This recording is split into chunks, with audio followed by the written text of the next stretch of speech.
You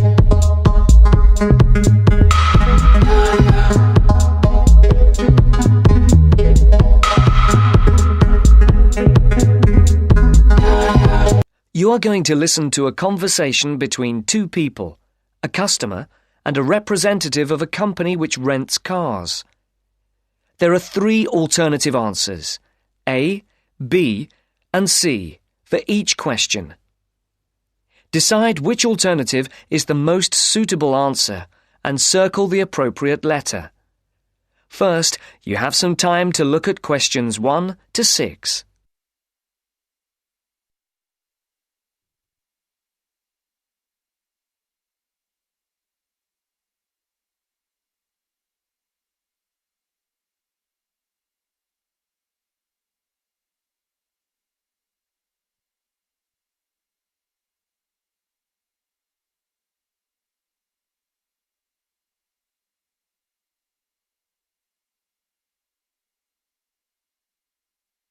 Now the test will begin. Remember, you will hear the recording only once, so answer the questions as you listen. Now listen to the first part of the conversation and answer questions 1 to 6. Thank you for calling Carline. So that we can best help you, can you please press the star button on your phone now? Thank you. Now choose one of the following 4 options by pressing the buttons on your telephone. Press 1 if you would like to make a car reservation. Press 2 if you would like to talk to someone about a car reservation. Press 3 if you would... Please hold while we put you through to one of our assistants.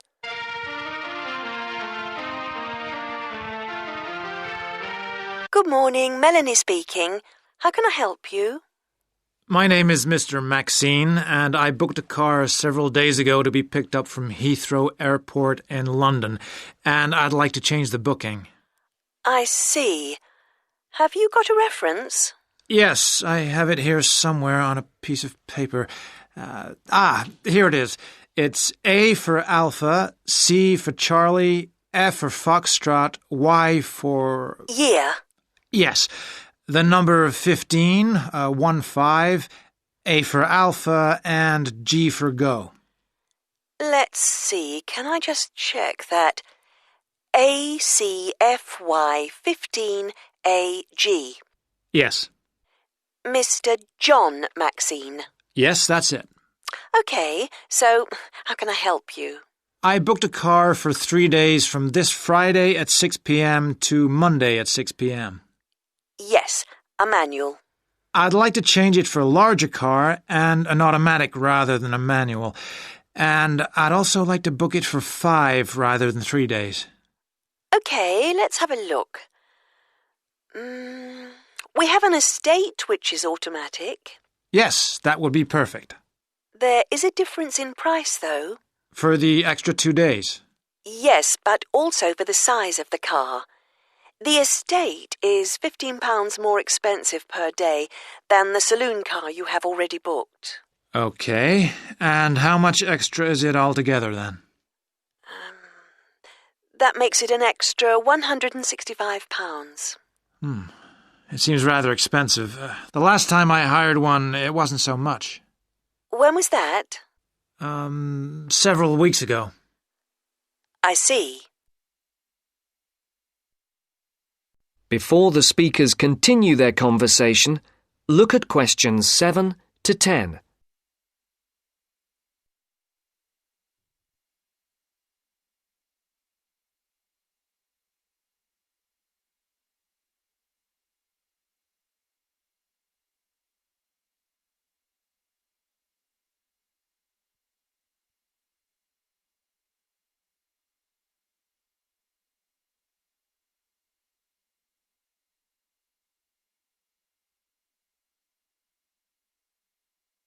As you listen to the rest of the dialogue, complete the numbered spaces 7 to 10.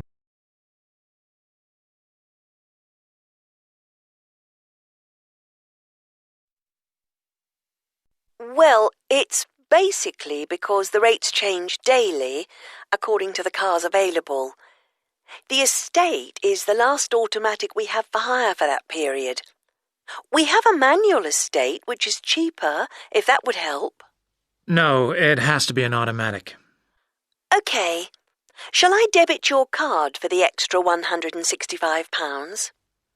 Is it possible for me to pay the extra in cash when I pick up the car at the airport?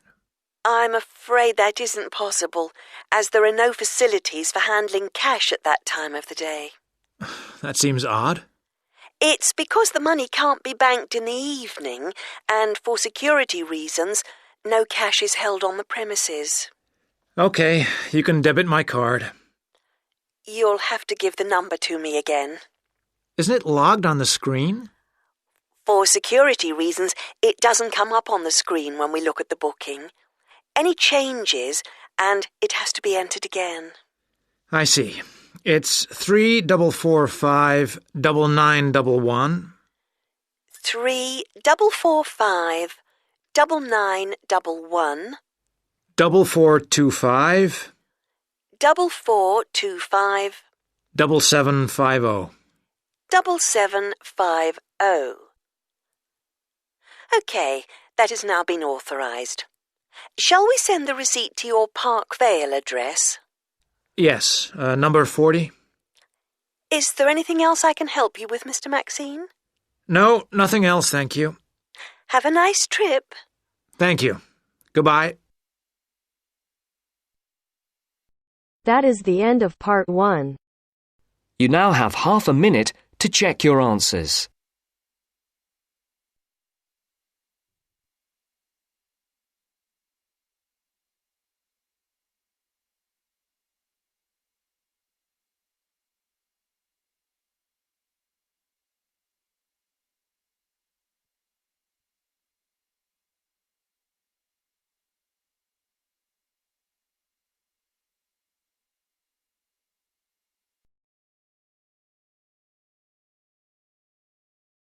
Now turns to part 2. Part 2. You'll hear a lecturer talking to students about the ozone layer and CFCs. First, you have some time to look at questions 11 to 17.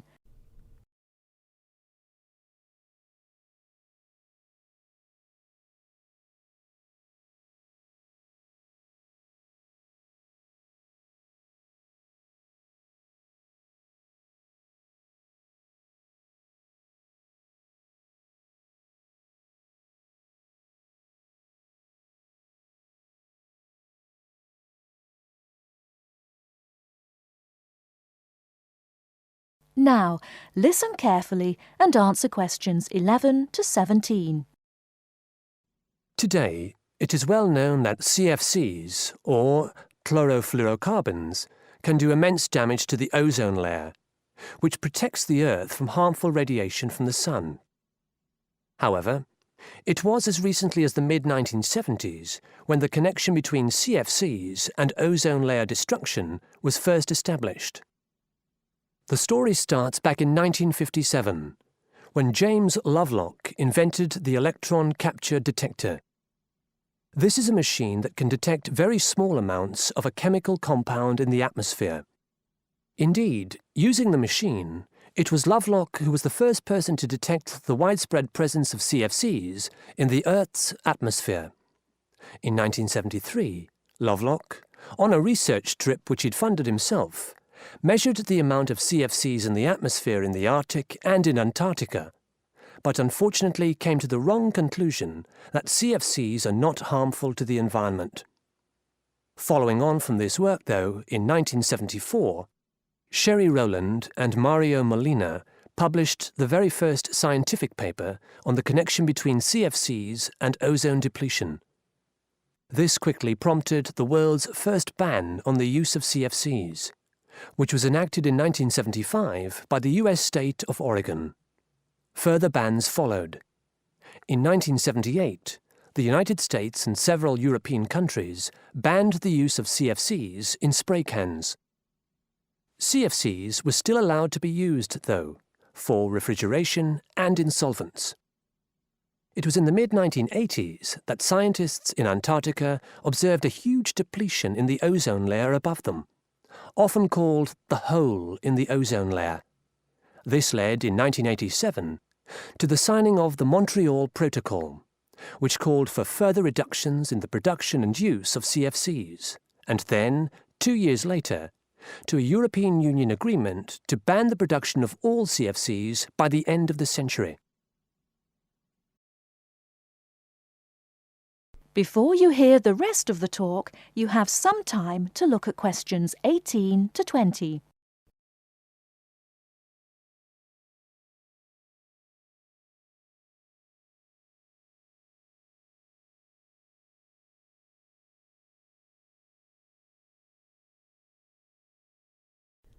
Now listen and answer questions 18 to 20. So why exactly are CFCs so harmful? One of the reasons CFCs were so popular in the production of solvents and refrigeration coolants is that they are unreactive. That is, they don't react easily or at all with other chemical compounds.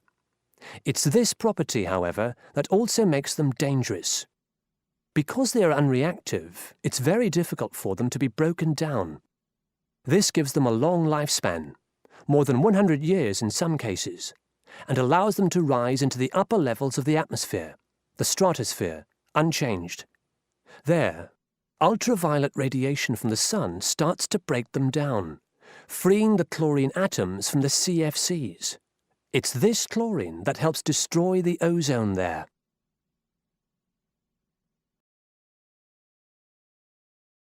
That is the end of part 2. You now have half a minute to check your answers.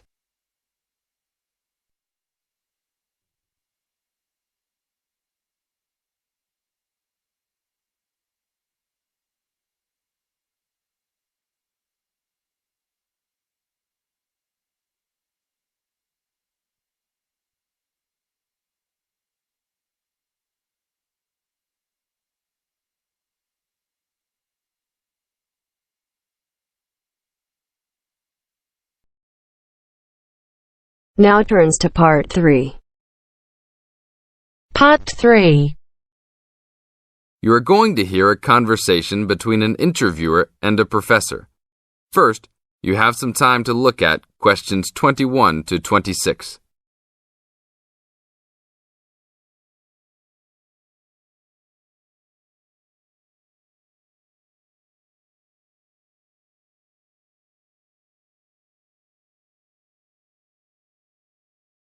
Now listen to the tape and answer questions 21 to 26.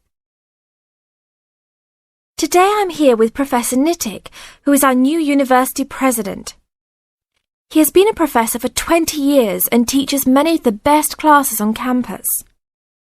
I know many of you have had him as a teacher and know of his brilliance. Good morning, Professor Nittick. Thank you for stopping by the student station. Thank you for having me here. It is always great to get to meet many of the students who are involved with our school. I haven't been here since 2 years ago. Yes, I remember at that time you were still teaching every semester. 2 years later, you're only teaching every once in a while. But it seems like you are still always busy. The administration world is just as busy as the teaching world for you. How do you stay in touch with the university, even with the change in your everyday duties? I try to stay in touch with what is popular with the university students. I usually spend time with as many students as I can. They usually give me insight into what the new concerns and beliefs are for the new generation. On top of that, I try to be as youthful as I can. I consider myself to be youthful, at least for my age. So I always have a good time and try to stay young. I try my best to not just be a teacher, but also participate in university life. Interesting. So are you still doing lots of academic work, or are you mostly concentrating on administrative affairs? Well, I mostly do administrative affairs now, but that doesn't mean that I still don't have a very deep interest in academic matters. I often visit other campuses around the world and meet other professors in my field. I learn the most by travelling and seeing the different places of the world and the different fields of thought. I even did a television programme last month in Manchester. Will you be on television any time soon then? Well, you can call the television station and see if I will be on television any time soon. Maybe I will be on the news report. I don't think it is really that significant, though. Oh, really? That sounds great. I will remember to look out for you. Let's move on. With all your busy travelling recently, how do you find time for your personal life? I try to keep my university life separate from my personal life. Sometimes it's hard to find time to just take my wife and 3 kids out for a family dinner, but usually we all manage to get together every few days. I'm taking a few weeks off next month to take my family down to South America, to Brazil for a few days. I can't wait to just sit on the beach. Wow, that sounds like a wonderful trip.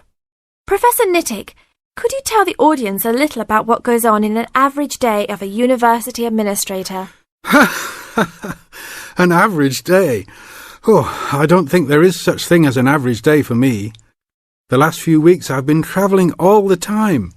I can be in Los Angeles in the morning and in New York by the afternoon and back to Los Angeles by the evening.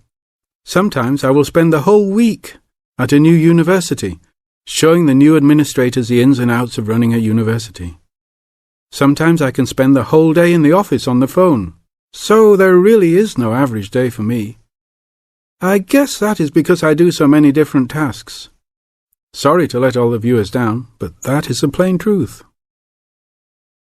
Now look at questions 27 to 30.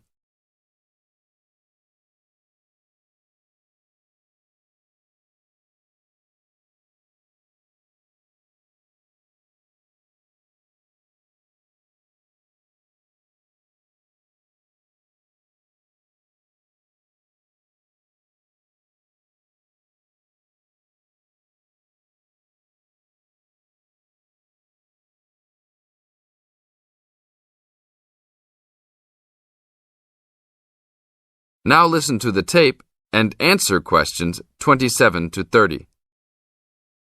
Well, I guess I can sum it up for them. You are a busy man. That is probably a good description. So, are there any immediate plans for the coming few weeks? Well, I'm in Los Angeles for the next 2 days, and then I fly to Colorado to meet a new prospective professor for our university. I will be in Colorado for about a week. Then I go to Japan for the next 10 days to meet with our university branch in Japan about record sales there. After that, I return to Los Angeles for a week, just in time for the graduation of the class of 2001. There you have it, my next month's schedule. Thank you very much, Professor Nittick. I always enjoy having you on our show. We hope to have you back on our show next time.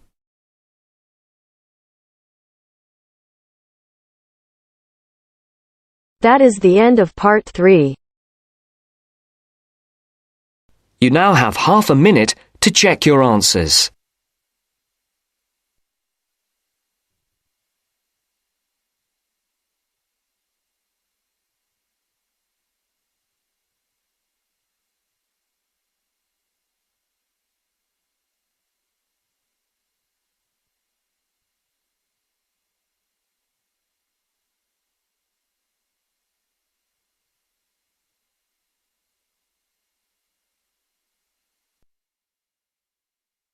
Now turns to part 4. Part 4. You will hear a part of a lecture about learning and bilingualism. First, you have some time to look at questions 31 to 40 on pages 44 and 45.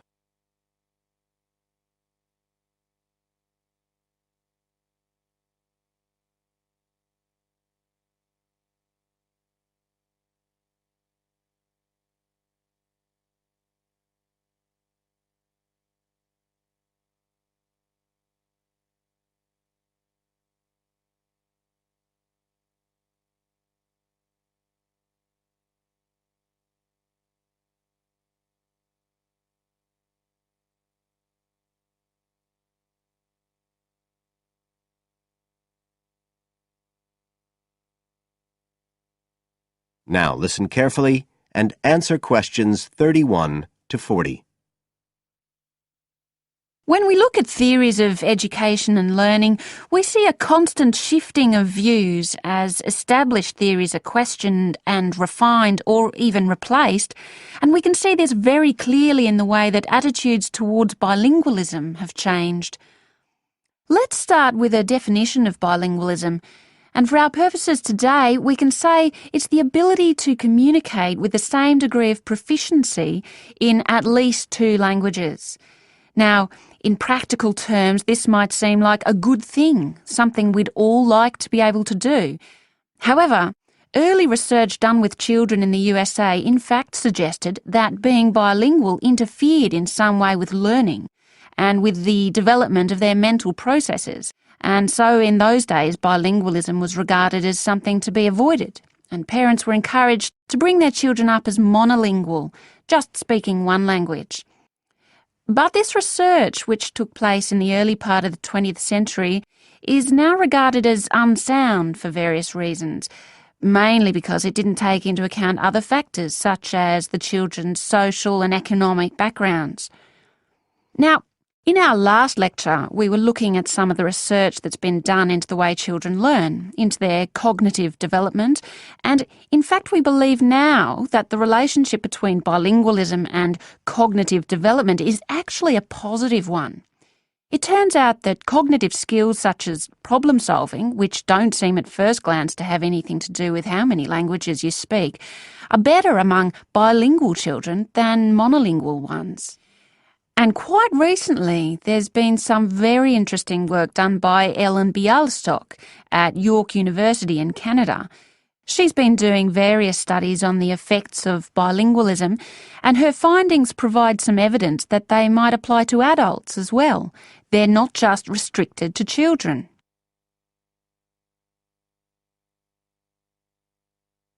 So how do you go about investigating something like this? Well, Dr. Bialystok used groups of monolingual and bilingual subjects aged from 30 right up to 88. For one experiment, she used a computer program which displayed either a red or a blue square on the screen.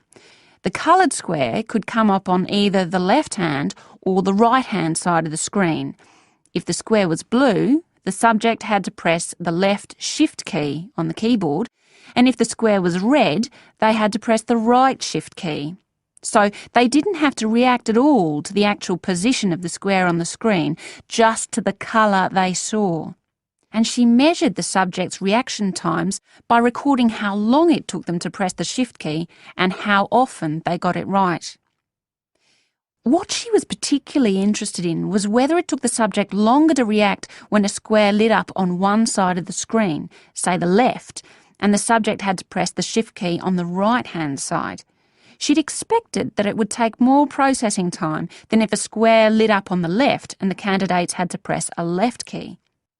This was because of a phenomenon known as the Simon effect, where basically the brain gets a bit confused because of conflicting demands being made on it. In this case, seeing something on the right and having to react on the left.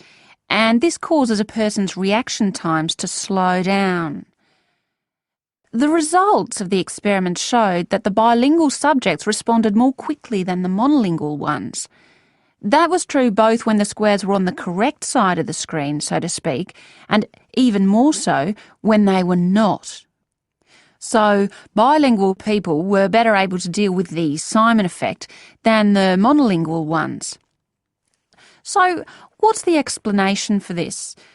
Well, the result of the experiment suggests that bilingual people are better at ignoring information which is irrelevant to the task in hand and just concentrating on what's important. One suggestion given by Dr. Bialystok was that it might be because someone who speaks two languages can suppress the activity of parts of the brain when it isn't needed. In particular, the part that processes whichever language isn't being used at that particular time. Well, she then went on to investigate that with a second experiment. But again, the bilingual group performed better. And what was particularly interesting, and this is, I think, why the experiments have received so much publicity, is that in all cases, the performance gap between monolinguals and bilinguals actually increased with age. which suggests that bilingualism protects the mind against decline. So, in some way, the lifelong experience of managing two languages may prevent some of the negative effects of ageing. So that's a very different story from the early research. So what are the implications of this for education? That is the end of part 4. You now have half a minute to check your answers.